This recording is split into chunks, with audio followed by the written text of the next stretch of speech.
Assalamualaikum warahmatullahi wabarakatuh. Perkenalkan, nama saya Silvina Priscilia dengan nomor BP 20010045. Di sini saya akan menjawab pertanyaan-pertanyaan tentang pengendalian internal terhadap kas. Nomor 1, jelaskan definisi pengendalian internal. Pengendalian internal adalah standar yang digunakan perusahaan dalam mendesain, menganalisis, dan mengevaluasi pengendalian internal. 2. Jelaskan definisi kas. Kas adalah alat pertukaran yang dimiliki perusahaan dan siap digunakan dalam transaksi perusahaan setiap saat yang diinginkan. 3. Jelaskan pengendalian internal terhadap penerimaan dan pembayaran kas. Jika penerimaan kas untuk melindungi kas dari pencurian dan penyalahgunaan, perusahaan harus mengendalikan kas sejak diterima sampai kas disimpan ke bank.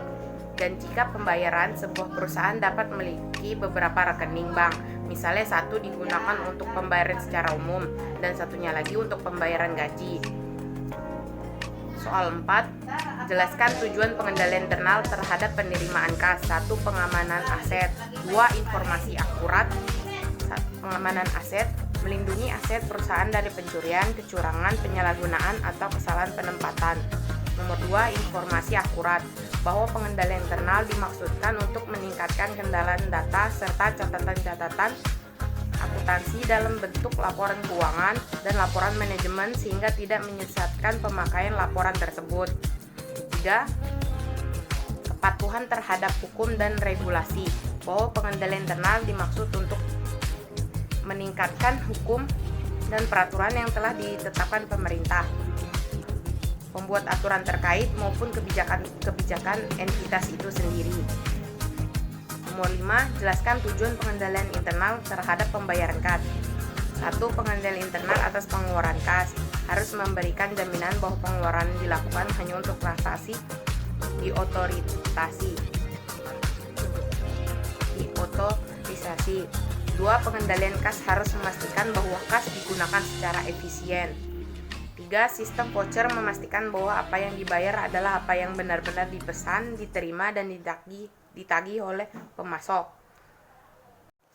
6. Jelaskan tentang pengendalian internal untuk kas kurang atau kas lebih. Kasir dapat membuat kesalahan memberi uang kembalian untuk pelanggan atau memasukkan nilai penjualan tunai. Sebagai akibatnya, jumlah uang di tangan berbeda dari jumlah penjualan tunai. Selisih tersebut akan dicatat dalam akun kas kurang atau kas lebih, yang biasa disebut dengan cash short and over. Nomor 7, jelaskan tentang pengendalian internal untuk kas yang diterima melalui cek atau giro. Kas diterima melalui cek atau giro ketika pelanggan membayar tagihan mereka. Kebanyakan faktur perusahaan dirancang agar para pelanggan mengembalikan potongan faktur yang berisi jumlah tagihan yang disebut slip pembayaran bersama dengan lembar pembayaran mereka. 8. Jelaskan tentang pengendalian internal untuk kas yang diterima melalui transfer dana elektronik. Sebagian pemegang kartu kredit memberi kuasa kepada bank penerbit kartu kredit untuk membebankan tagihan-tagihan rutin seperti telepon seluler, internet, dan jasa listrik ke kartu kreditnya. Dalam kasus ini, perusahaan mengirim formulir yang telah ditandatangani nasabah kepada nasabah sebagai bentuk otoritas transfer dan elektronik bulanan. Setiap bulan, perusahaan memberitahu pelanggan jumlah yang harus ditransfer dan tanggal transfer secara elektronik.